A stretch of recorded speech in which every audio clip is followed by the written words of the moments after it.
Bienvenue dans le monde spirituel.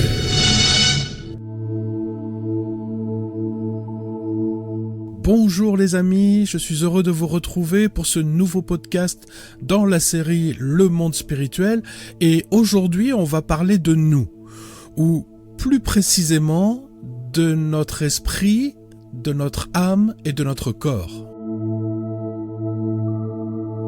Alors certainement que pour un grand nombre d'entre vous, ce podcast ne va pas être d'une grande utilité, même s'il se peut que vous puissiez trouver quelque chose d'intéressant dedans ou d'apprendre quelque chose.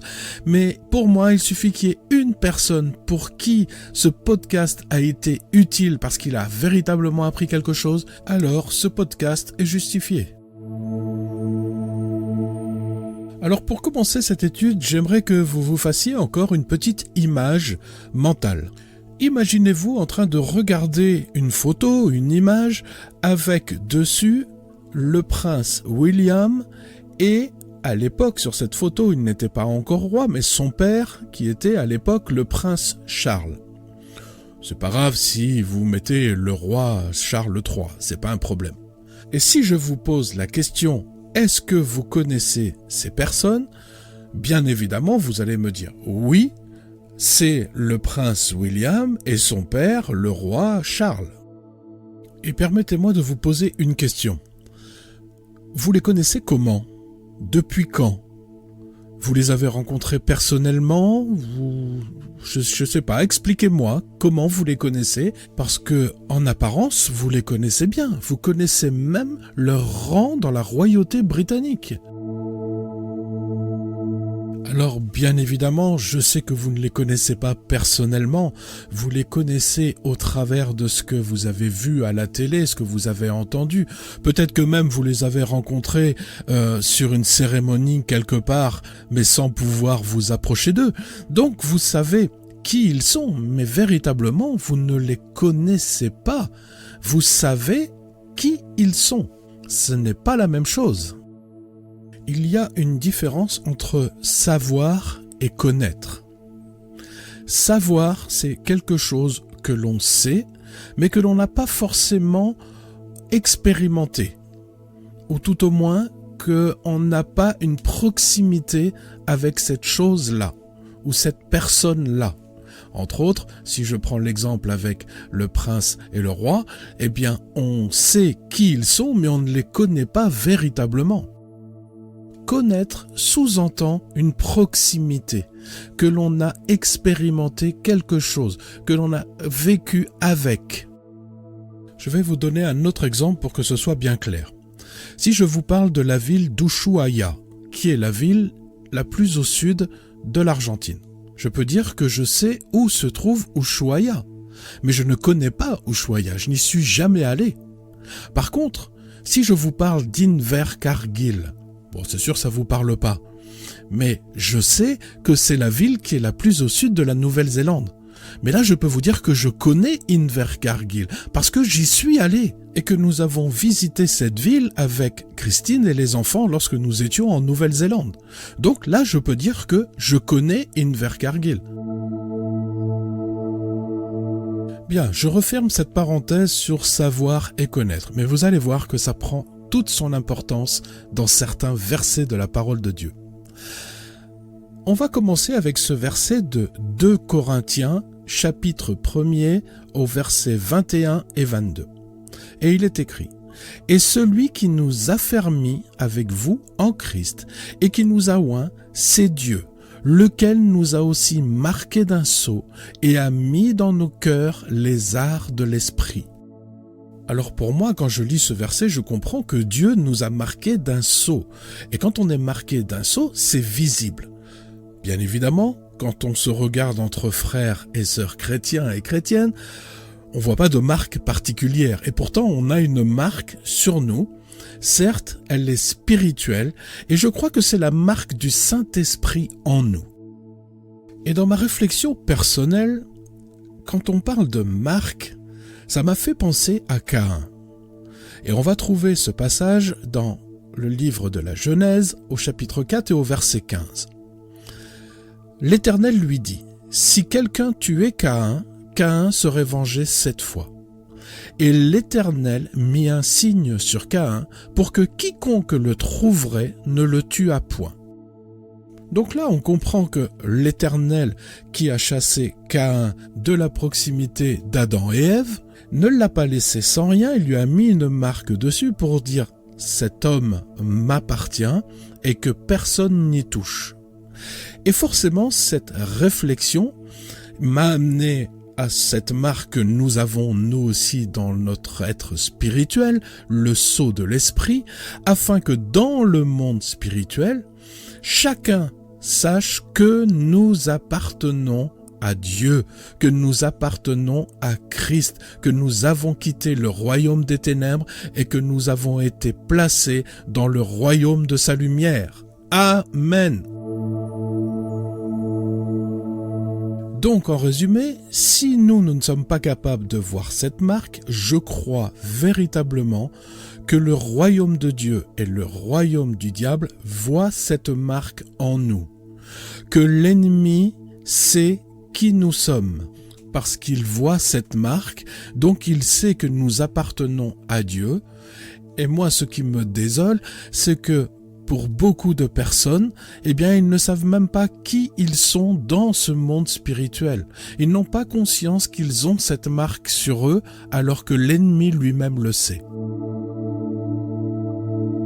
Alors, il y a un passage dans la parole qui fait bien la différence entre savoir et connaître, et là on fait référence à la marque que nous pouvons avoir, qui est la marque du sceau de Dieu. Donc, on va lire Acte 19, du verset 13 au verset 16. Et il est écrit: quelques exorcistes juifs ambulants essayèrent d'invoquer sur ceux qui avaient des esprits malins le nom du Seigneur Jésus en disant: je vous conjure, par Jésus que Paul prêche. Ceux qui faisaient cela étaient 7 fils de Sheba, juifs, l'un des principaux sacrificateurs. L'esprit malin leur répondit: je connais Jésus, et je sais qui est Paul. Mais vous, qui êtes-vous? Et l'homme dans lequel était l'esprit malin s'élança sur eux, se rendit maître de tous deux, et les maltraita de telle sorte qu'ils s'enfuirent de cette maison, nus et blessés. Alors là, voilà un bel exemple de personnes qui ne savent pas qui ils sont. Parce que, bien que ça soit des juifs exorcistes, donc qui avaient déjà de la pratique pour délivrer des personnes de puissance démoniaque, c'est-à-dire d'esprits malins, là, ils ont essayé une nouvelle technique. Parce qu'ils ont entendu un certain Paul qui prêchait et qui, lui, utilisait le nom de Jésus-Christ pour chasser les mauvais esprits. Et en plus, ça fonctionnait très très bien. Donc, ils se sont dit qu'ils pouvaient eux aussi utiliser ce nom de Jésus pour chasser les mauvais esprits. Sauf qu'ils ne savaient pas qu'ils n'avaient pas la marque. Parce que lorsque l'on a la marque, on a donc l'autorité et on peut utiliser la puissance du nom de Jésus-Christ. Parce que c'est dans notre onction et dans notre mandat que Jésus-Christ nous a donné au travers de son autorité. Mais eux, ils n'avaient pas tout cela. Alors j'aime la réflexion de l'esprit malin qui leur dit: je connais Jésus. Bien évidemment, sous-entendu, j'ai vécu avec lui, donc je sais qui est Jésus, je le connais très très bien. Et il dit ensuite: je sais qui est Paul. Ça veut dire qu'il ne le connaît pas personnellement, mais qu'il a entendu parler de lui dans le monde spirituel, qu'il est connu pour avoir la marque de Dieu sur lui et l'autorité qui va avec. Mais vous, je ne vous connais pas. Sous-entendu, je ne vois pas la marque sur vous. Qui êtes-vous? Alors les amis, nous qui avons cette marque, il faut que nous prenions conscience que, comme il est écrit dans Ephésiens chapitre 2 et au verset 19, « Ainsi donc, vous n'êtes plus des étrangers, ni des gens du dehors, mais vous êtes concitoyens des saints, gens de la maison de Dieu. » Et dans 2 Corinthiens chapitre 5 au verset 20, Nous faisons donc les fonctions d'ambassadeurs pour Christ, comme si Dieu exhortait par nous. Nous vous en supplions au nom de Christ, soyez réconciliés avec Dieu. Alors oui les amis, nous sommes ambassadeurs pour Christ, c'est-à-dire que nous sommes dans une mission d'autorité, de représentation dans ce monde. Nous appartenons au royaume de Dieu et nous sommes des ambassadeurs de ce royaume. Et vous savez, lorsque le prince William vient en France, eh bien, il est reçu comme s'il était le roi d'Angleterre, parce qu'il a les mêmes prérogatives lorsqu'il vient en France. Il est revêtu de toute l'autorité royale, et c'est pour cela qu'on le reçoit en tant que tel. Il est le représentant de la couronne d'Angleterre en France. Et nous alors, est-ce qu'on a conscience que nous sommes les représentants de la couronne du royaume de Dieu sur terre? J'aimerais vous parler maintenant de où vit le Saint-Esprit en nous. Alors à première vue, ça paraît une question bête et facile, mais je puis vous assurer que là j'ai le droit souvent à plein de réponses différentes. Et je me suis aperçu que finalement, on n'est jamais très sûr de où vit le Saint-Esprit en nous. Alors on va prendre l'exemple biblique de ce que dit Paul dans le premier livre aux Corinthiens, chapitre 3 et au verset 16. Et il dit « Ne savez-vous pas que vous êtes le temple de Dieu et que l'Esprit de Dieu habite en vous ?» Alors, pour expliquer encore, j'ai besoin de vous donner un autre passage biblique dans 1 Thessaloniciens chapitre 5 et verset 23. Et c'est encore Paul qui dit « Que le Dieu de paix vous sanctifie lui-même tout entier et que tout votre être, l'esprit, l'âme et le corps soient conservés irrépréhensibles lors de l'avènement de notre Seigneur Jésus-Christ. » Alors, premièrement, si Paul prend l'exemple du temple de Jérusalem, c'est parce qu'il sait que tout le monde connaît cet édifice qui était majestueux. Tout le bassin méditerranéen connaissait cet édifice parce qu'il était le plus grand et le plus majestueux qui était construit à cette époque. Et tout le monde savait qu'il y avait 3 parties dans ce temple. Il y avait les parvis, le lieu saint et le lieu très saint. Et là, Paul nous dit dans les Thessaloniciens que nous sommes esprit, âme et corps. Et comme je vous l'ai lu précédemment, on voit que l'Esprit de Dieu habite en nous. Donc, si on connaît un petit peu l'histoire du temple, on sait que l'Esprit de Dieu ne se trouvait pas dans les parvis. Il ne se trouvait pas non plus dans le lieu saint. Il se trouvait uniquement dans le lieu très saint. C'est là qu'il descendait. Alors bien évidemment, c'est une explication très rapide et je pourrais vous dire tellement de choses sur le temple de Dieu parce qu'à l'époque de Jésus, l'Esprit de Dieu, la Shekinah de Dieu ne reposait plus déjà dans le lieu très saint. C'était depuis la création et la dédicace du temple par Salomon jusqu'au moment où les troupes de Nabuchodonosor ont détruit le temple. Mais quoi qu'il en soit, pour les Juifs, le lieu très saint était quand même le lieu où l'on pouvait rencontrer Dieu. C'était resté dans les mémoires. Et d'ailleurs, personne ne pouvait entrer dans ce lieu si ce n'est le souverain sacrificateur qui ne pouvait entrer qu'une fois par an lors de la fête des expiations où il venait apporter le sang qui venait purifier le péché du peuple. Et il n'entrait pas dans ce lieu sans s'être préparé pendant 3 jours avant.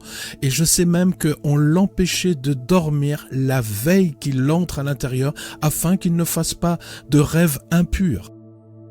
Donc les amis, si notre être est tripartite et que l'on fait la comparaison avec le temple qui est lui-même tripartite, j'en reviens à dire que notre corps qui est la partie charnelle et l'image du parvis, où là on va retrouver l'ouïe, la vue, l'odorat, le toucher, le goût, d'accord? Donc c'est notre corps.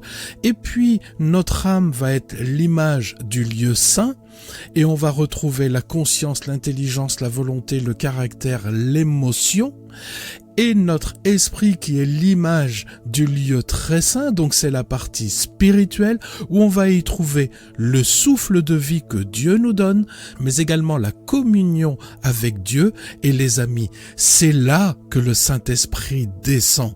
Dans cette place et sur ce trône que Dieu s'est préparé depuis qu'il nous a tissés dans le ventre de notre mère. Il s'est préparé dans notre esprit un trône pour qu'il puisse venir régner sur notre être. Alors les amis, comme il est écrit dans la première épître de Pierre au chapitre 1er et au verset 23, que nous avons été régénérés. Ça, c'est notre esprit. Il a été recréé à l'état d'origine. Et donc, les amis, le Saint-Esprit qui vit dans notre esprit parle à notre âme en lui disant ce qui est bien et ce qui est pas bien, et c'est ce qui permet à notre âme d'être renouvelée, transformée dans les valeurs de Dieu. Et c'est là que le conflit intérieur, le combat intérieur entre l'âme et l'esprit, la chair et l'esprit commence. Alors voilà les amis, c'est la fin de ce podcast. On a planté le décor, on sait qui nous sommes en Christ, que nous avons la marque et qu'on est connu dans le monde spirituel. Et on sait aussi que l'Esprit de Dieu vit dans notre esprit et c'est de là que tout va se jouer. Alors je vous souhaite une bonne étude de ce podcast. Ne vous suffisez pas juste de l'écouter une fois, réécoutez pour bien assimiler chaque chose. Et je vous laisse les amis, je vous embrasse tendrement dans l'amour de notre Seigneur Jésus-Christ et avec tout mon amour, je vous dis à très bientôt. N'oubliez pas que vous pouvez retrouver le texte intégral de ce podcast dans notre site internet www.réparateurdesbrèches, tout en minuscules, tout attaché et tout au pluriel, .fr. Vous pouvez nous adresser vos questions à réparateurdesbrèches, tout en minuscules, tout attaché et tout au pluriel, @gmail.com.